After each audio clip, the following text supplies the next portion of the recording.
চলো হাত ধরি পুজোর বাজার করি। বিধায়ক তাপস চ্যাটার্জির মানবিক উদ্যোগে 1000 দুস্থ পরিবারের মুখে হাসি।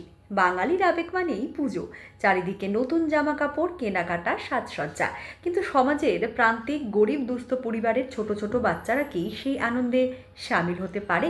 সমাজের এই অন্ধকার দিকটিকেই আলোকিত করতে রাজারহাট নিউ টাউনের বিধায়ক তাপস চ্যাটার্জি আবারও সামনে এলেন এক মানবিক কর্মসূচি নিয়ে। চলো হাত ধরি পুজোর বাজার করি, এই স্লোগানকে কেন্দ্র করে মঙ্গলবার 23শে সেপ্টেম্বর 2025 নিউটাউন রাজারহাটের নারায়ণপুরে প্রায় 1000 গরিব অসহায় পরিবারের ছোট ছোট ছেলে মেয়েদের নতুন জামা কাপড় কিনে দেন বিধায়ক। পুজোর আনন্দে তাদেরও সামিল করতে বছরের পর বছর ধরে এমন উদ্যোগ নিয়ে আসছেন তিনি। মঙ্গলবার সকাল থেকেই নারায়ণপুর বাজার এলাকায় ভিড় উপচে পড়ে। নতুন জামা হাতে পেয়ে খুশির ঝিলিক ছোট ছোট মুখগুলিতে। কারো প্রথম পুজোর জামা, কারো বা বহুদিন পর নতুন পোশাক। পুজোর আনন্দে সমাজের প্রান্তিক অংশকে অন্তর্ভুক্ত করার এই প্রয়াস নিঃসন্দেহে প্রশংসনীয় বলেই মনে করছেন এলাকার সাধারণ মানুষ। ফলে মনে রাখুন, এই বাচ্চাগুলোর জন্য আমি জীবন দিতে পারি, জীবনের সবকিছু দিতে পারি। বিধায়ক থাকি আর না থাকি, এই বাচ্চাগুলোর জন্য থাকবো, বাচ্চাগুলোর জন্য বিষয় থাকবো। সুতরাং আমার জীবনে দারিদ্রতা ছিল, দারিদ্রতা এমনভাবে ছিল, পঞ্চমীর দিন পুজোর বাজারের মুখ আমি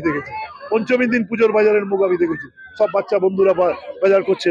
তাপস চ্যাটার্জি, তার ডাক নাম জিম্বু, তার বাচ্চা, তার বাজারটা পঞ্চমীর দিন যে বাজারটা হচ্ছে সেটা নিয়ে বাজার করছি। বা চিরকালই খুব আত্মসম্মানী ছিলাম, বন্ধুরা বলেছে তোর বাজার হয়েছে, আর হ্যাঁ আমার বাজার হয়েছে। মিথ্যা কথা বলতাম বন্ধুদের, পরিবারের সম্মান রক্ষা করার জন্য। কারণ দিদিমা লোকের বাড়ি কাজ করে, কোত্থেকে জামা প্যান্ট দেবে।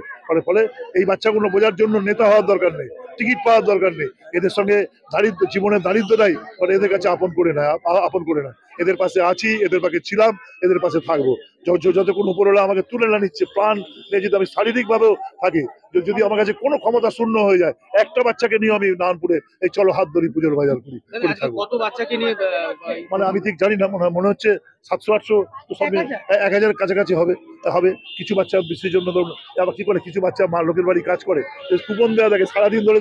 দোকানে খবর নেবেন, আমি বলছি বলে না, দোকানে স্যাম্পেল সার্ভে করে দেবেন। দোকানদারই তো বিল করে, দোকানদাররাই দেখে নেবেন। তবে আমার ধারণা 1000-এর মতো কাছাকাছি যাবে।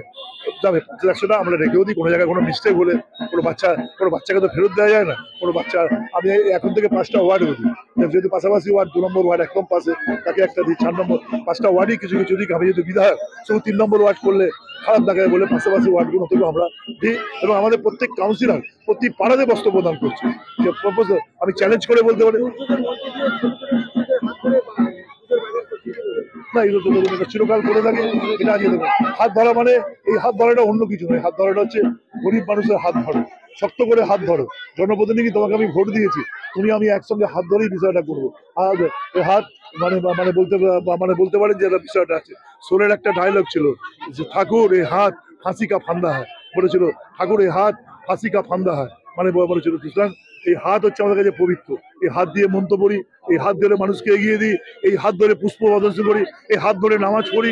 এই হাত হচ্ছে আমাদের কাছে ব্যাপার। যে না, একজনের হাত ধরা মানে ওই গরিব বাচ্চাটার হাত একজন নেতা ধরছে। শুধু ইলেকশনের সময় গিয়ে উকিঝুঁকি মেরে বলছেন আমাকে ভোট দিন, তা না। বাচ্চাটার হাত ধরে বলা হচ্ছে আমি তোমার সঙ্গে আছি, তুমি আমার নাতনি। বা কাউন্সিলর যে বলছে তুমি আমার সন্তান, আমি তোমার সঙ্গে সবার সাথে এই বাজার করছি। আসুন চলো হাত ধরি পুজোর বাজার করি। এই কর্মসূচি আমার জীবনে অভিনবত্ব কর্মসূচি। চলো হাত ধরি ঈদের বাজার করি, এই ব্যাপারটাকে থাকবে। কালকে লাউহাটিতে আপনাদের আমন্ত্রণ, আপনারা আসবেন। এবং চ্যাংরা হাতিয়ারা 2-তে আমি 26 তারিখ বা 27 তারিখ করছি। বাসে করে এখানে নিয়ে আসবো, বাচ্চাদের নিয়ে আসবো। ওরা কাপড় দেবে, বস্ত্র দেবে, আর বাসে করে এখানে এনে এখানেই কুপন দিয়ে বাচ্চাদেরকে বিষয়গুলো করাবে। কোনো বাচ্চা আনটাস থাকবে না। আর ওটা একটু অন্যভাবে করা হচ্ছে। চলো হাত ধরি, চলো মমতা ব্যানার্জির হাত ধরি পুজোর বাজার করি। কারণ